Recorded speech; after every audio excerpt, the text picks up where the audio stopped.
Bueno, buen día a todos. Gracias por estar conectados.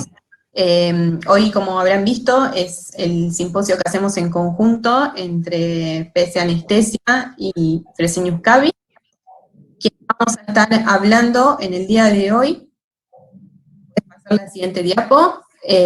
Somos Pablo Darakistán, que es farmacéutico, es director técnico de PC Anestesia, Elodie Turot, que es gerente de producto de la línea de sueros en Fresenius Kabi, y quien habla, Daniela Benvenuti, soy licenciada en enfermería y me desempeño como gerente de producto de la línea de medical devices en Fresenius Kabi. Bien, bueno, vamos a iniciar visualizando algunos números que representan datos sobre lo que es la seguridad del paciente a nivel mundial.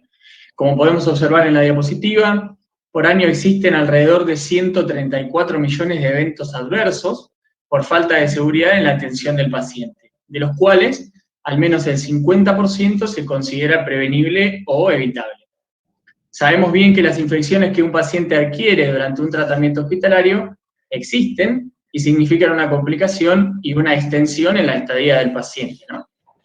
Lógicamente, en países desarrollados, con medidas más adecuadas y mejores sistemas, el porcentaje de pacientes que contraen una infección intrahospitalaria ronda entre un 5 y un 10%, mientras que en países de bajos recursos, con sistemas y medidas no tan adecuadas, este porcentaje se eleva en promedio a más de un 20%. ¿Qué pasa ahora si ahondamos dentro del sistema sanitario de nuestro país? ¿Dónde nos encontramos? ¿Nuestro sistema es adecuado para poder afrontar estos desafíos?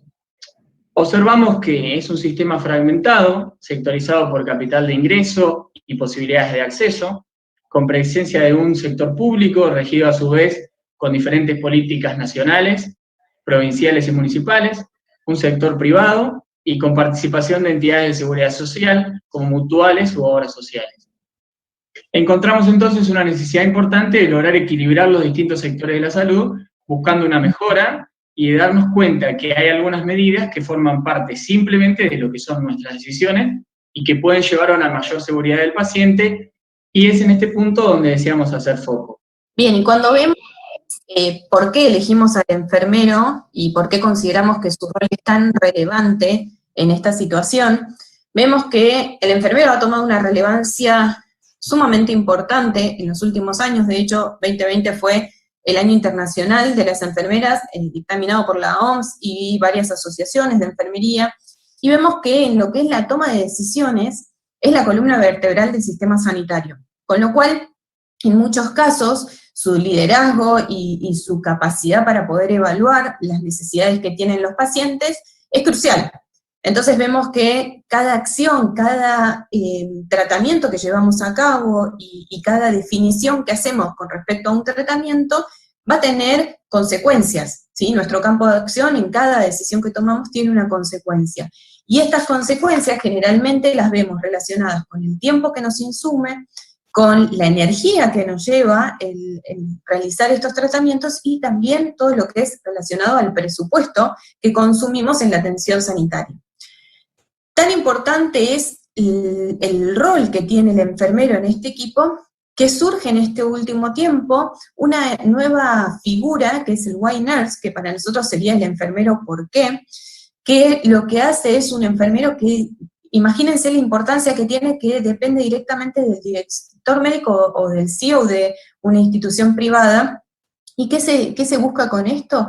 Que este enfermero pueda cuestionar cada parte de un proceso de atención. ¿Para qué? Para lograr, con el menor consumo de recursos posibles, se logre el mejor resultado clínico que haya, ¿sí? Entonces el enfermero va a estar en contacto directo con cada uno de los jugadores del sistema sanitario, viendo qué es lo que se utiliza y qué se necesita utilizar para mejorar los resultados. Y nosotros como enfermeros, en nuestro actuar diario, estamos expuestos permanentemente a la toma de decisiones que en general hacemos de forma inconsciente, o sea, estamos decidiendo continuamente cómo hago un tratamiento, cómo llevo a cargo el otro, con la disponibilidad que tengo de insumos, qué es lo que puedo hacer, cómo lo puedo hacer. Entonces, esto es un proceso que, si bien no nos damos cuenta que lo hacemos, es en forma permanente. Pero este proceso tiene pasos, ¿sí? Tiene pasos desde lo que es la teoría, y nos lleva a que el momento en el que nosotros tenemos varias opciones, varios tipos de soluciones que le podemos dar a un determinado tratamiento, pero nosotros tenemos que elegir una de esas soluciones. Cuando estamos hablando de elegir esa decisión, tenemos que estar plenamente conscientes como enfermeros de que conocemos el resto de las opciones que hay, tanto sea en el mercado como en la institución, ¿sí? No siempre la opción más económica es la mejor para el paciente, pero no siempre la que consideramos que puede ser de mayor costo es la que no podamos implementar en la institución. Por eso es tan importante que el enfermero se actualice permanentemente en relación a lo que hay disponible en el mercado o incluso en su institución. Muchas veces nos encontramos que ni siquiera están en conocimiento de las opciones que hay dentro de la institución. Esta toma de decisiones debe tener como objetivo la búsqueda constante de mejorar la atención y la calidad de la práctica de infusión para garantizar la seguridad del paciente. Lo que nosotros decidimos plantear es esta toma de decisiones como un flujograma con distintas alternativas, partiendo desde la indicación médica, ¿no? Lo que planteamos es que debemos hacer una planificación de la terapia abordada desde dos perspectivas. Por un lado, las decisiones que debo tomar ante un paciente determinado, teniendo en cuenta diferentes escenarios, como se observa bien en la imagen del flujograma, y por otro lado, la evaluación de diferentes tecnologías para su incorporación dentro del servicio.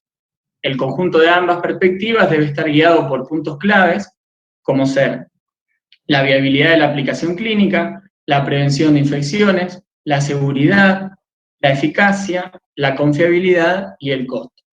Es por esto que consideramos que partiendo desde cualquier indicación médica, como es el primer punto en el flujograma, y basándonos en estándares de la INS, el camino de la selección de cualquier equipo de venoclisis debe partir sí o sí desde la consideración de un sistema cerrado, lo que incluye tanto a la administración de la solución como a los descartables que forman parte de esto. Una vez definido que utilizaremos un sistema cerrado en todos sus puntos, para la elección del resto del sistema, como ser si deberemos utilizar una bomba, ya sea de infusión, una bomba volumétrica o de jeringa, o si podremos administrar por gravedad, también si necesitaremos utilización de set específicos o libres de algún componente, dependerá de parámetros como son el tipo del paciente, el fármaco a infundir, la dilución de este fármaco y la precisión y el flujo necesarios para llevar a cabo la infusión. Podemos observar cómo las distintas alternativas nos van conduciendo hacia la selección de diferentes equipos. Por ejemplo, pacientes de alto riesgo, como ser los neonatos o aquellos con restricción a volumen, por ejemplo, aquellos que tengan una insuficiencia cardíaca, o infusiones de alto riesgo, como son fármacos de estrecho margen terapéutico, aquellos que tienen acción rápida, vida media corta o alta toxicidad, requerirán siempre del uso de una bomba de infusión. En cambio, para aquellos pacientes que no sean de alto riesgo, o cuando la infusión sea, por ejemplo, un fluido de mantenimiento, fármacos de bajo riesgo o transfusiones, podrán administrarse controlados por gravedad. Bien, debemos tener en cuenta que utilizar un sistema adecuado, como bien decía Dani, no necesariamente implica un mayor costo. De hecho, nos parece importante adentrarnos en el concepto de farmacoeconomía. Dándole un enfoque farmacoeconómico, lo que se busca es hacer una evaluación completa de lo que es la relación costo-beneficio. Esto exige que también contemplemos lo que son los costos ocultos existentes en el sistema de salud. Si logramos entonces hacer foco en optimizar todos los sistemas y procesos involucrados y avanzamos hacia lo que es la estandarización y previsibilidad de los protocolos de atención segura del paciente, lograremos entonces reducir los costos involucrados en estas pérdidas por atenciones de calidad eficientes, que según datos que pudimos conseguir abarcan entre un 20 y un 40% de lo que es el gasto total en salud actual. Y justamente, hablando de farmacoeconomía, vamos a tomar un ejemplo. Nuestros pacientes hospitalizados están en continuo riesgo de infecciones del torrente sanguíneo. Y estas infecciones representan 14% de las infecciones nosocomiales.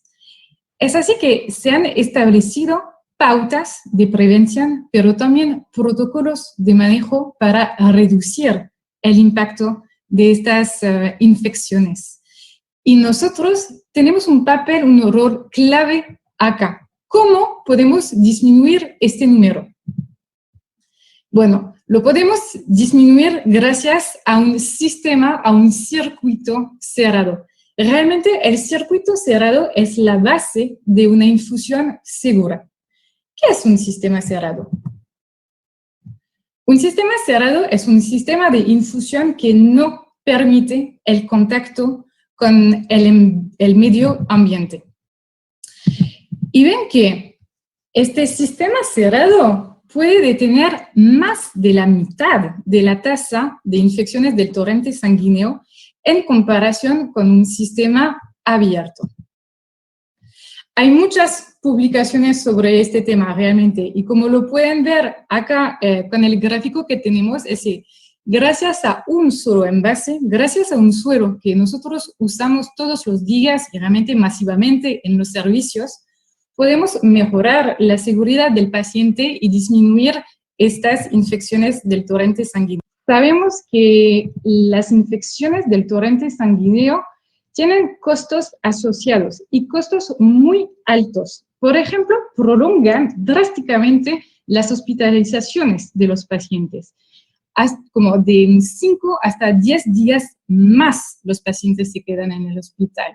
Y también los costos de atención médica son 3 veces más altos cuando hablamos de una infección del torrente sanguíneo.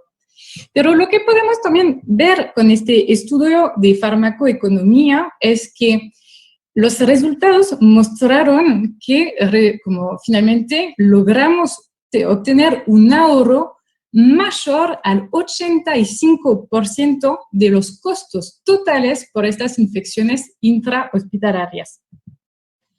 En conclusión, realmente en la era de la seguridad del paciente, se hace necesario que los sistemas de salud hagan el cambio en la tecnología y que además estas tecnologías son costo efectivas. Y eso la ANMAT lo entendió muy bien. Entonces, en 2017 tomó una decisión y implementó una nueva disposición. Esta disposición dice que los titulares, los proveedores de soluciones parenterares de gran volumen, entonces los proveedores de suelos, deberán sustituir los sistemas abiertos por un sistema cerrado. Y estos proveedores tenían 2 años para cambiar los sistemas. Entonces, desde hace noviembre de 2019, del año pasado, nosotros en los servicios tendríamos que ver únicamente sistemas cerrados en nuestros servicios. La realidad es que finalmente una parte de estos proveedores no cambiaron estos sistemas y todavía podemos ver y usamos en algunos lugares sistemas abiertos, lo que realmente es una lástima para la seguridad de nuestros pacientes. Y acá realmente el enfermero tiene un papel clave muy importante. Es que, como lo dijo Dani, es muy importante que esté al tanto, actualizado y realmente esté en pleno conocimiento de esta actualidad y de estas últimas disposiciones para poder seguir su implementación en los servicios. Bien, tengamos en cuenta entonces que cuando hablamos de un circuito cerrado, además de incluir la bolsa que contiene la solución o el suero, también debemos incluir el resto de los componentes del sistema. Es acá que siempre que sea posible, se recomienda utilizar preferentemente dispositivos de diseño integrado que tengan conexiones seguras, como por ejemplo conexiones Luer-Lock. De esta manera, al tener un dispositivo de diseño integrado, lo que vamos a evitar es este armado artesanal en el cual vamos a emplear múltiples componentes adicionales, como por ejemplo extensiones, filtros en línea, dispositivos de control manual de flujo, llaves de 3 vías, todos los que formarían parte de lo que sería un sistema abierto, que es lo que justamente tenemos que evitar. Teniendo en cuenta, lógicamente, que esta utilización induce la posibilidad de una contaminación por este uso de dispositivos adicionales. Es por esto que debemos limitar el uso de estos dispositivos para disminuir también el número de episodios de manipulación, desconexiones accidentales o conexiones incorrectas. También es importante asegurar que todos los dispositivos adicionales sean compatibles con el sistema de administración para prevenir el riesgo de pérdidas desconexiones o conexiones incorrectas, y sobre todo tenemos que hacer hincapié en evitar fuertemente el uso de llaves debido al aumento del riesgo de infección que pueden generar estas y el aumento de posibilidad de contaminación bacteriana, ¿no? Bien, si volvemos a observar el flujograma, vemos que uno de los aspectos destacados a tener en cuenta es la compatibilidad del fármaco con los materiales que componen el sistema. Tengamos en cuenta que el fármaco puede sufrir interacciones con cualquiera de los componentes con los que entre en contacto. Es importante en este punto realizar una observación, ya sea por parte del área de farmacia o de enfermería, y acá vuelve a tomar preponderancia el rol del enfermero, en caso de poder tener acceso, hacer una observación del rótulo del fármaco, del producto médico, donde debería poder observarse todo lo importante respecto a este, y en este caso cualquier interacción que pueda sufrir. Uno de los componentes que más podemos encontrar en un equipo de venoclisis y que puede sufrir importantes interacciones es el PVC. De hecho, en los rótulos de ciertos equipos podemos encontrar la inscripción libre de PVC o libre de DEP. ¿Qué es el DEP en este caso? El DEP, o dietilexilftalato, es una sustancia química que se utiliza frecuentemente como componente de los dispositivos médicos de PVC. Se usa comúnmente como plastificante para darle al PVC una mayor flexibilidad. Hay estudios desde hace un tiempo, alrededor del 2010, que indican que el DEP puede tener efectos teratogénicos, potencialmente carcinogénicos o inclusive inducir toxicidad para la reproducción y la producción de hormonas. Esto generó que la industria deba mutar en alternativas de componentes libres de PVC o libres de DEP, alternándolo con otros plastificantes. Es interesante que observemos en este punto cómo es el proceso de interacción del DEP y el fármaco.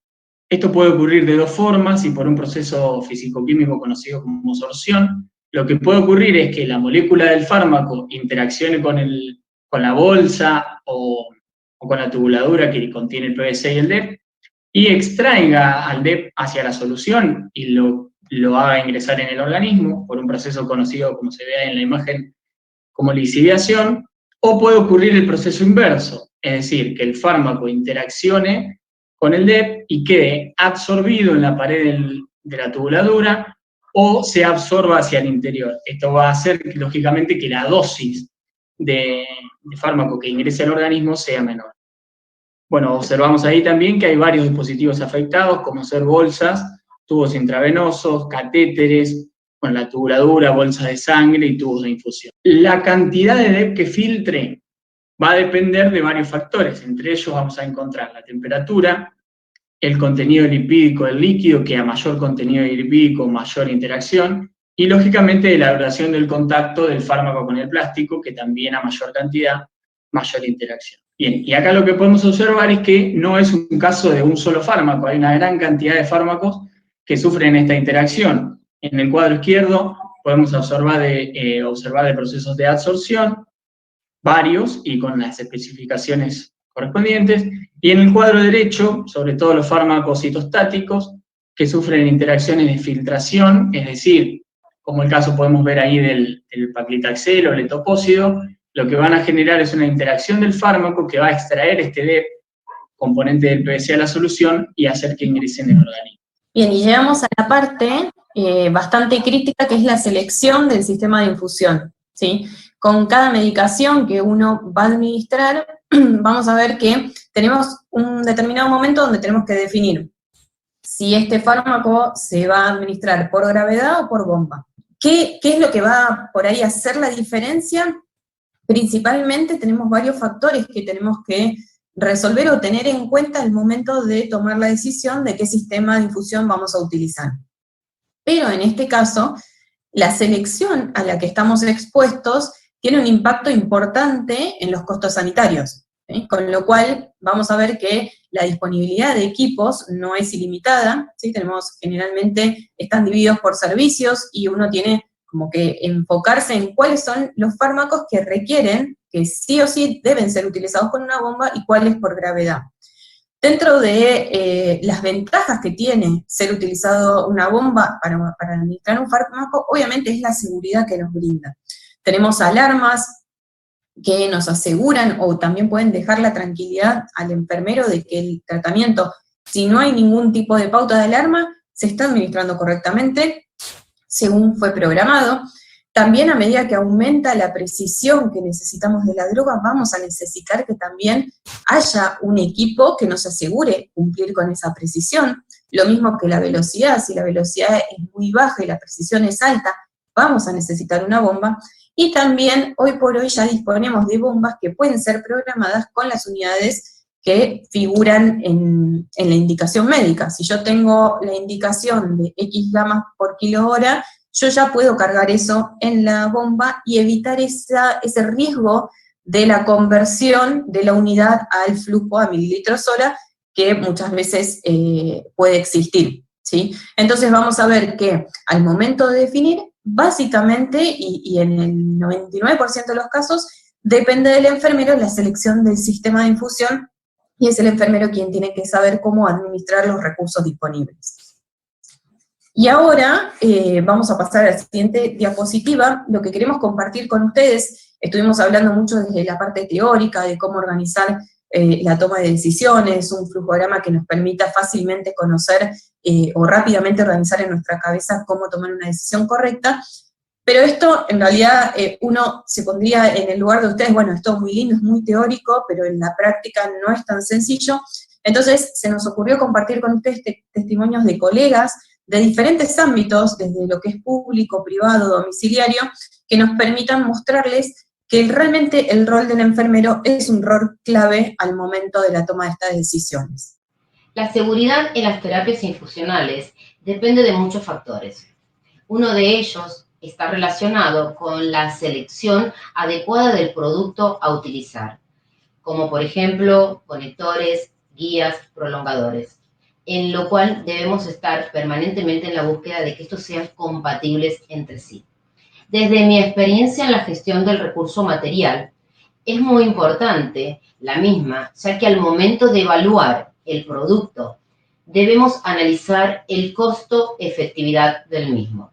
Este costo-efectividad está relacionado o íntimamente relacionado con la disminución de las infecciones asociadas a catéteres, las buenas prácticas del personal de enfermería relacionado con el material a utilizar, la reducción de costos asociados, la optimización y estandarización de nuestros cuidados.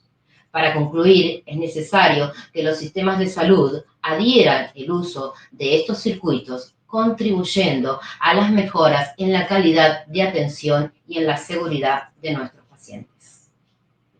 Mi nombre es Agustín Flores, soy coordinador de la empresa NutriHome, coordinador de enfermería, una empresa que asiste pacientes con soporte nutricional domiciliario.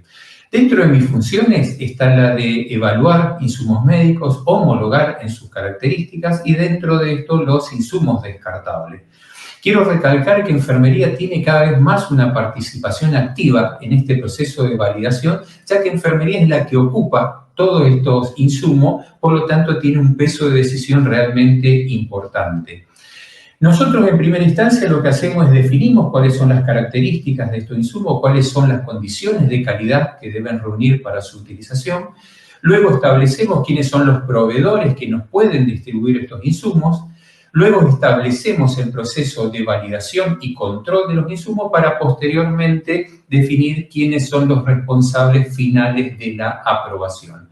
Debemos recordar que el costo lo define enfermería, que el costo está muy asociado a la atención, por eso es necesario la participación del enfermero en todos estos procesos de decisión. Obviamente, seguridad del paciente va a redundar en una característica positiva para la organización, característica positiva para el profesional, obviamente característica positiva para el paciente y una característica positiva para la comunidad. Muchas gracias. El Hospital Universitario Austral cuenta con un comité de evaluación de insumos y materiales descartables.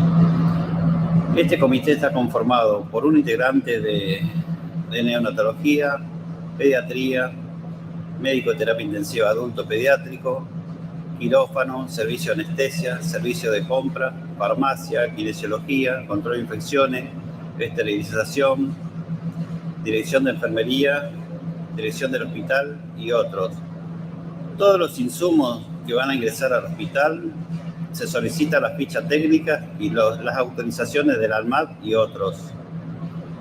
También se solicita o se busca evidencia de los productos presentados para su evaluación. Se analiza costo y beneficio y de acuerdo a eso ingresa para el uso con los pacientes.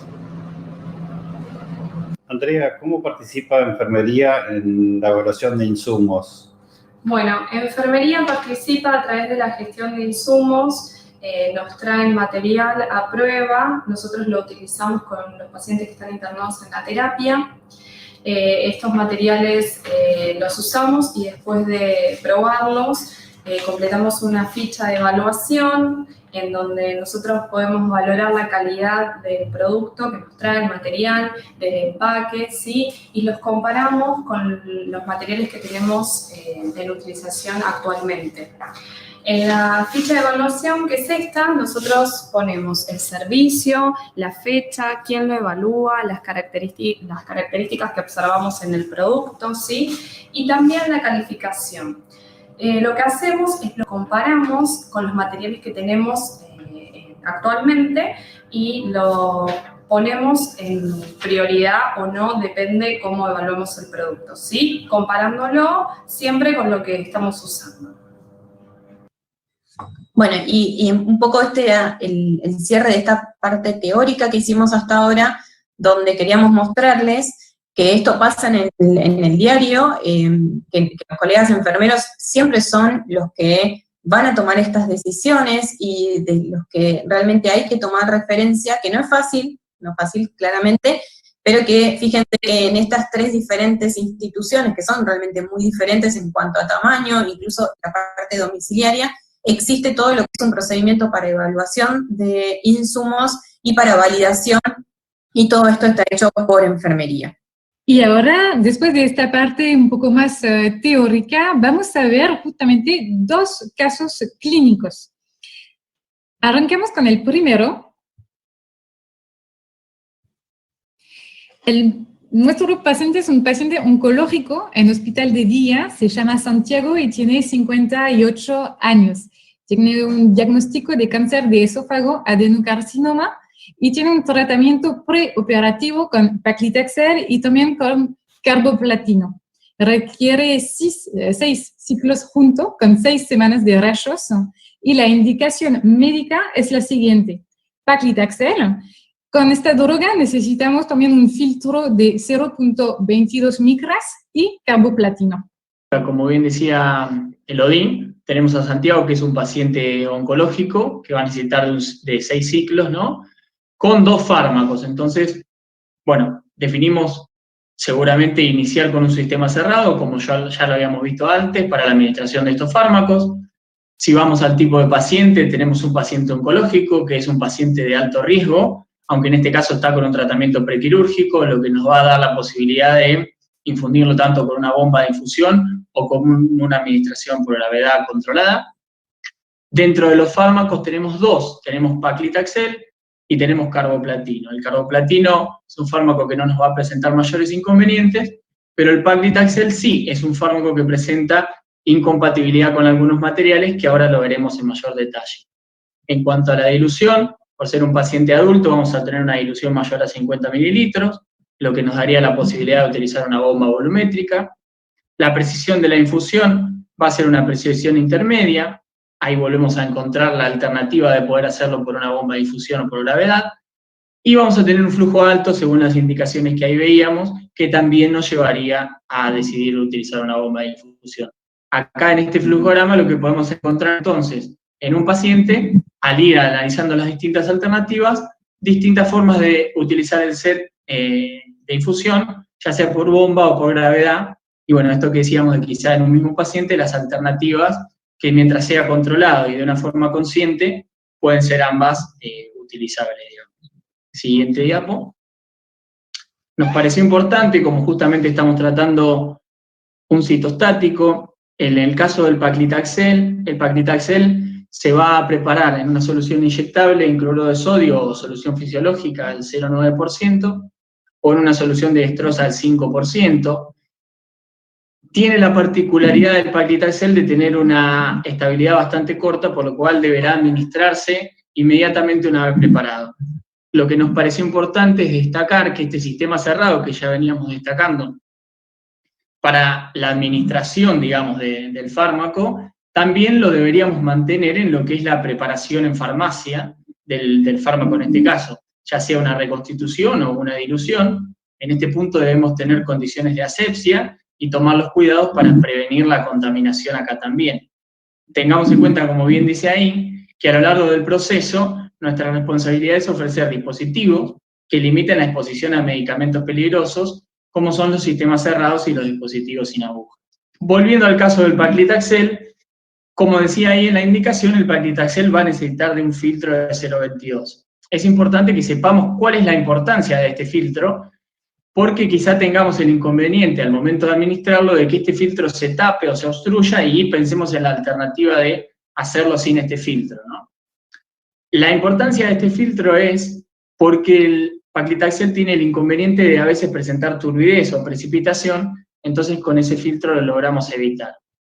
Es importante que ese filtro esté en línea y anexado al sistema de infusión, en lo cual podemos utilizar un set específico que ya lo contenga, digamos. También lo que va a ocurrir en este caso es que el paclitaxel va a tener una interacción con el DEP, con lo cual los componentes de nuestro set, desde la cámara de goteo, la tubuladura, deberían ser libres de DEP, y en el caso de la bolsa de suero podría ser una bolsa libre de PVC. Tengamos en cuenta que en este caso podemos tener la posibilidad de un sistema de multiinfusiones que nos permita tener todo anexado y preparado al momento de generar la administración. Como bien dice ahí, también nos da la alternativa de usar bombas o gravedad. Y ahora seguimos con el segundo caso clínico. Estamos con una paciente de UTI, adulto, se llama Valeria, tiene 60 años y hace 10 días que está internada por COVID. También tiene asistencia respiratoria mecánica en plan de salida. La indicación médica es la siguiente: antibióticos con vancomicina y imipenem, también noradrenalina y dexmedetomidina. Seguimos con Daniela. Entonces, retomando a este flujograma, vamos a ver que Valeria es una paciente crítica, con lo cual, obviamente, el uso del sistema cerrado en este punto realmente es relevante para disminuir todo lo que fueran infecciones o comorbilidades que no queremos sumarle. En cuanto a los fármacos, bueno, tenemos diferentes fármacos. Por ahí tenemos 2 antibióticos que no requieren una gran precisión en la administración, ¿sí? Entonces, por ahí, en ese caso, sí vamos a poder utilizar todo lo que son sistemas de gravedad, siempre sistemas cerrados, pero sistemas de gravedad. También tenemos fármacos que, bueno, que sí son de vida media corta o que tienen una acción rápida, fármacos que también son críticos, como en el caso de los inotrópicos, en donde vamos a requerir utilizar bombas de infusión. En cuanto a la difusión, como son adultos, vamos a usar volúmenes mayores y en general vamos a utilizar bombas volumétricas, a diferencia de por ahí si esto fuese un paciente pediátrico o neonato, donde la precisión y el volumen hace que tengamos que trabajar con bombas de jeringa. En este caso, la precisión tanto del inotrópico como de la sedación es una precisión alta y en ambos casos son flujos bajos, ¿sí? Entonces, en este caso sí vamos a requerir la utilización de bombas de infusión. Cuando hablamos de una administración segura, vemos que podemos trabajar con lo que sería una cadena de seguridad para las infusiones. Esta cadena de seguridad nosotros la dividimos en 3. Arrancamos con la preparación de la droga, ¿sí? Seguimos con la programación de la infusión, al utilizar una bomba de infusión, y también tenemos todo lo que es la conexión al paciente. Entonces, si dividimos en estos 3 pasos, vamos a ver que obviamente todo comienza con una indicación médica, donde el enfermero es quien debe ir tomando diferentes decisiones a lo que lleva una administración segura para ese paciente. Vamos a ver que cuando estamos ya en la programación de la infusión, vamos a estar trabajando con bombas de infusión que uno debería buscar cuando uno evalúa un dispositivo médico desde el lado de enfermería, que hoy por hoy es la gran mayoría de las instituciones, si bien antes por ahí la parte médica trabajaba o evaluaba los equipos, hoy por hoy es enfermería quien evalúa porque es básicamente quien los programa, quien los utiliza. Entonces lo que buscamos es que la interfaz sea sencilla. ¿Qué significa esto? que las bombas sean intuitivas, que básicamente me vaya guiando en lo que yo tengo que colocar, que la bomba sea sencilla, que el manejo de la bomba y la interpretación de los datos sea fácil. ¿Por qué? Porque lo que nosotros no queremos es, enfermería tiene poco tiempo, en general, no sobra recursos de enfermería en ninguna institución del mundo. Entonces, lo que no queremos es que pierda tiempo capacitándose o entrenándose para poder utilizar algo que debería justamente reducir el tiempo de trabajo. Entonces, la interfase tiene que ser fácil, tiene que ser algo gráfico, que yo pueda ver toda la información rápidamente de lo que está pasando con ese fármaco. Seguridad del dispositivo, necesitamos dispositivos y de hecho cada vez a quien le gusta esto va viendo que la evolución de las bombas de infusión a nivel mundial es grande. ¿En qué se basa esa evolución? En la seguridad que brinda. Cada vez tienen alarmas más precisas, que yo pueda estar con otro paciente sabiendo que el tratamiento se infunde correctamente, es algo clave, ¿sí? Muchas veces por ahí nos comparan las bombas con los reguladores de flujo por gravedad, que traen a cuántos mililitros, pero simplemente por una cuestión posicional, el paciente deja de pasar la solución y nadie nos avisa, diferente de las bombas, ¿sí? Entonces nosotros tenemos diferentes alarmas que nos dan la seguridad de los enfermeros de que el tratamiento está administrándose. Por otro lado, tienen que tener medidas de antiflujo libre. Algunas bombas lo tienen incluido, y si no, en general lo vemos en su mayoría en los sets de infusión. El set tiene un tipo de dispositivo que lo que hace es que al abrir la puerta de la bomba, se cierre completamente el set y no caiga flujo libre al paciente. ¿Por qué es esto y por qué la recomendación de las sociedades para que esto sea así, que las instituciones tengan este punto? Porque lo que nosotros no queremos es que una droga crítica, una droga que puede descompensar al paciente, caiga a flujo libre simplemente por un descuido que puede pasar, ¿sí? Entonces, ese antiflujo libre también tiene que estar. Librería de drogas, después lo voy a desarrollar en la siguiente diapositiva, pero este también es un punto importante que cada vez se ve más, y es básicamente que la bomba tenga cargada el protocolo de administración que utiliza la institución, para evitar que durante la programación el enfermero pueda equivocarse y ese error llegue al paciente, ¿sí? Entonces, llegamos al tercer paso, o a esta tercera parte de la cadena, que es la conexión al paciente.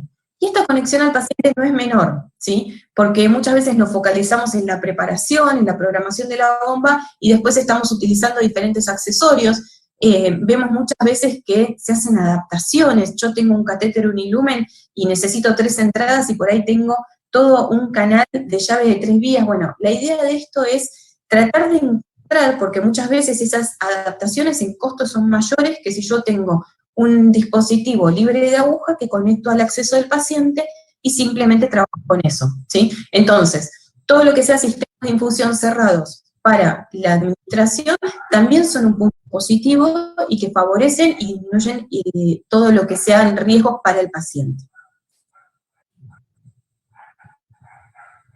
En cuanto al desarrollo de seguridad que yo les comentaba, van a ver que a medida que uno avanza en la práctica profesional, a medida que uno arrancaría con una bomba de infusión muy básica, que en esta pirámide, si se fijan, lo que pasa en la base es, quiero que la bomba infunda, esa es la única función que yo necesito. Bueno, a medida que uno empieza a evolucionar, lo que vamos viendo es que empezamos a pedir más cosas, ¿sí? Por ejemplo, variedad de descartables. Quiero diferentes tipos de sets, quiero sets que, por ejemplo, que tuviese el filtro ya directamente fusionado, y quiero nuevos modos de infusión, quiero que pueda programar no solo por flujo, por mililitros hora, sino también por unidades. Quiero cargar, como está en esta pantalla, la noradrenalina está cargada en modo dosis. Entonces yo cargué la noradrenalina de esta paciente Valeria y la cargué con más kilominuto, que es la indicación, y después la bomba automáticamente me lo convierte en 2 mililitros hora. Pero yo no corro el riesgo de equivocarme en esa cuenta, lo mismo que todo lo que sea la función de aumentar o disminuir la dosis a ese paciente es muchísimo más precisa. Y después llegamos a las librerías de drogas, que es algo que se está tratando de implementar mucho en el país, que obviamente lleva tiempo, porque cada institución tiene que, por servicios en general en los críticos, se arma un protocolo y se carga en la bomba de infusión para que el enfermero al momento de cargar, cargue a través de esa droga los parámetros sin poder pasarse, ¿sí? Es una medida que lo que hace es evitar que haya una sobredosificación de alguna droga para este paciente. Y ahora, para ir cerrando este encuentro, también queremos compartir otros testimonios, no queríamos ponerlos todos juntos, así que los dividimos. También son enfermeros de diferentes ámbitos y nos cuentan su experiencia en la implementación de nuevos productos en general en lo que es sistemas cerrados. Buenas tardes, mi nombre es Hugo Soria, soy licenciado en enfermería, trabajo en un hospital público de la provincia de Córdoba. En este momento, enfermería no forma parte en la selección de insumos. Cuando un insumo presenta falla en su utilización, se realiza una nota detallando las mismas y se presenta al comité de calidad. En relación a la distribución de bomba de infusión, se da prioridad a los servicios de alta complejidad como UTI, UCI, oncología, si bien el resto de los servicios cuentan con bomba de infusión, pero en menor número. Hace aproximadamente 6 meses contamos con los sistemas libres de aguja y opacos en el servicio donde me desempeño. Mi nombre es Paula Moscoloni, soy licenciada en enfermería y desde hace 19 años trabajo en el Hospital San Antonio de Padua de la ciudad de Navarro, provincia de Buenos Aires. El mismo es municipal y de autogestión. Al conocer el sistema de infusión cerrado presentado por PCA Anestesia, pensé en que nuestra institución debería ser libre de agujas. Y este sistema es ideal para este proyecto. El mismo fue presentado a PCA Anestesia. ¿Y por qué digo esto? Porque el tiempo de preparación es menor, la manipulación es menor, la contaminación para con el paciente es menor y el riesgo de pinchazo es casi nulo. Y utilizando la técnica de asepsia correspondiente, por cada puerto con válvula autosellante se puede utilizar hasta 100 veces. Es mucho más cómodo y seguro que el sistema abierto. Y hay que acostumbrarse a utilizar las nuevas tecnologías pensando en el paciente y, por supuesto, en nosotros los profesionales. Muchas gracias. Buenas tardes, mi nombre es Susana Seguel, trabajo en el Sanatorio Trinidad de Quilmes, ahí cumplo el rol de supervisora docente y hace prácticamente 3 años que en el sanatorio se implementó el uso de las guías con sistema cerrado. En este caso usamos las de PCA Anestesia. Y anterior a esto se usaba, como en muchos lugares todavía se sigue haciendo, las guías comunes con conectores en donde había que conectar aguja cuando había que poner un prolongador para pasar alguna medicación o directamente con la jeringa montada con la aguja cuando había que pasar en push. Los beneficios que nos trajeron son muchos. En cuanto al costo-beneficio, se dejó de usar la aguja, la gasa y la cinta que se colocaba para que quede fijado el paralelo en la guía. Por otro lado, infectológicamente también se benefician los pacientes en cuanto a su seguridad, porque no hay manipuleo, no hay pérdida de las tapitas de las llaves. Es un sistema que se conecta directamente en el puerto. Previamente hay que hacer una limpieza con alcohol al 70 y queda ya sea la jeringa o la guía colocada en el puerto. Bueno, entonces, como para darle un poco este cierre, en realidad estos 3 enfermeros también aportan a que son rol fundamental en lo que es la evaluación de los productos, en que este cambio ahí no fue tan fácil, pero sí mejoró y dio aspectos muy positivos a lo que es la calidad de atención y la seguridad para el paciente. Ahora sí, vamos a concluir. Entonces, como arrancamos este simposio con la pregunta siguiente: ¿cómo podemos mejorar la seguridad de las infusiones?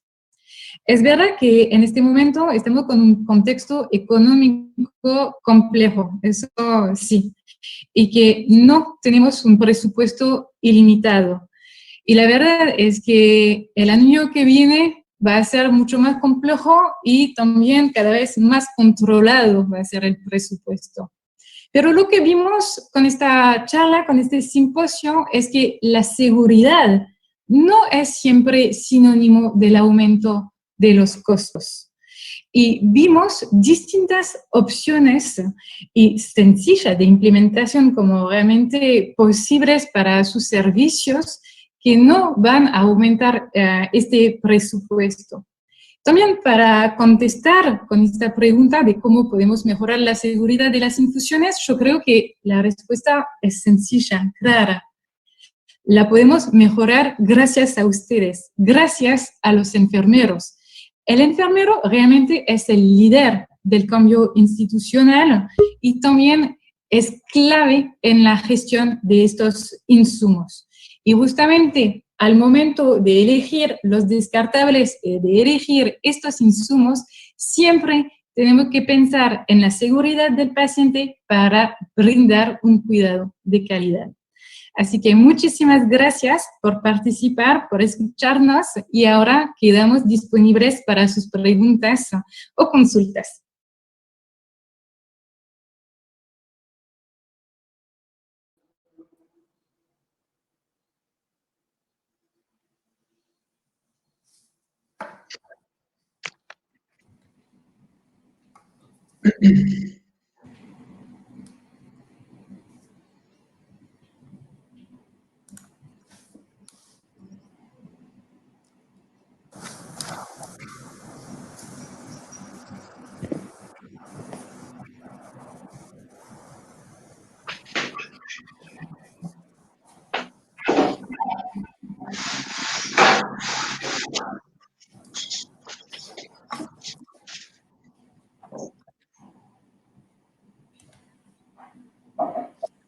Bueno, bien, nos habían estado preguntando sobre el tema de las librerías de drogas, de quién se ocupa de cargarlas y quién de alguna manera es el responsable de ir actualizándolas. En nuestro caso, la librería de drogas la presenta la institución y es quien va haciendo las actualizaciones con nosotros. El protocolo que nos brinda es pautado con ellos, nosotros simplemente nos ocupamos de lo que es la carga, lo que generalmente se recomienda es que se focalicen en las drogas que se utilizan con mayor frecuencia en cada servicio, se trabaja con pocos servicios, no todos los servicios lo implementan en un principio, y a raíz de eso después las actualizaciones se van haciendo no en forma frecuente, porque no son cosas que cambien tan a diario, y de alguna manera lo van a ir viendo con la institución y, bueno, y el representante de la empresa dentro de la institución. ¿Sí?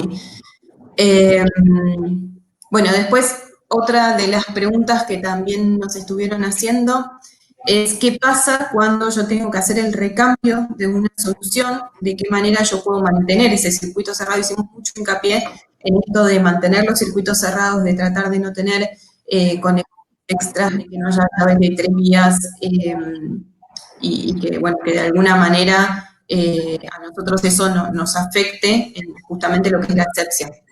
La realidad es que, bueno, que las soluciones se nos terminan en algún momento, con lo cual el cambio lo vamos a tener que hacer. Entonces, en este caso puntual, tenemos dos cuestiones. Una, en el caso de no haya que hacer un recambio de infusión, la bomba, en nuestro caso por lo menos, no se detiene, cambia la solución y simplemente se programa un nuevo volumen sin detener la infusión, lo mismo que si hubiese que cambiar el flujo. En el caso de que haya que cambiar todo el circuito, porque según el protocolo de la institución, en determinado tiempo hay que recambiarlo, bueno, la idea es que si es un catéter central, como es la pregunta que plantearon, que bueno, que esto esté hecho de la mejor forma aséptica, ¿sí? Obviamente con la técnica, va a depender mucho del protocolo de la institución, pero al ser un acceso central, obviamente lo recomendable es que se mantengan todas las pautas de asepsia para ese control. Sí vamos a tener que abrir el circuito porque en algún momento el set de infusión hay que descartarlo, pero bueno, la idea es que justamente el circuito sea cerrado el mayor tiempo posible, ¿sí? No sé si hay alguna otra pregunta. Sí, muy bien. Nos habían consultado respecto del DEP, cómo podíamos identificar en el packaging si era libre de DEP o libre de PVC o en los insumos hospitalarios. Es una buena pregunta. No sé, Sí. sí, es una buena pregunta. Hablando, por ejemplo, de los suelos, al menos del suelo de Fresinscavi que tenemos nosotros, sí es verdad que hay un logo, que dice que es de polietileno de baja densidad, pero no dice que es libre de PVC o de DEP. Entonces, ya lo estamos trabajando con la ANMAT para obtener la aprobación de una nueva etiqueta sobre con estos logos. Sí, sí, justamente lo que iba a decir es que no hay todavía una regulación del MAT que exija que diga libre de DEP, como por ahí sí pasa con el caso de libre de látex, ¿no? Pero bueno, sí, en el caso de que estuviera, habría un logo que diga DEP, tachado, digámosle, que sería lo que identifica que está libre de DEP o libre de PVC en el caso de que lo tenga. Sería en el envase donde lo podemos encontrar, salvo que tengamos información del proveedor, lógicamente, que sepamos que es libre de DEP en este caso. Sí. Y en el caso de los sets de infusión, tanto en el registro de ADMAT como en el envase, sí figura en los materiales, con lo cual lo pueden ver en ese lugar. Sí, yo después había visto una pregunta que hablaba de la estabilidad de los antibióticos, una ampolla de antibiótico preparada que utilizaban la mitad, y la otra mitad la podían guardar y la podían luego utilizar.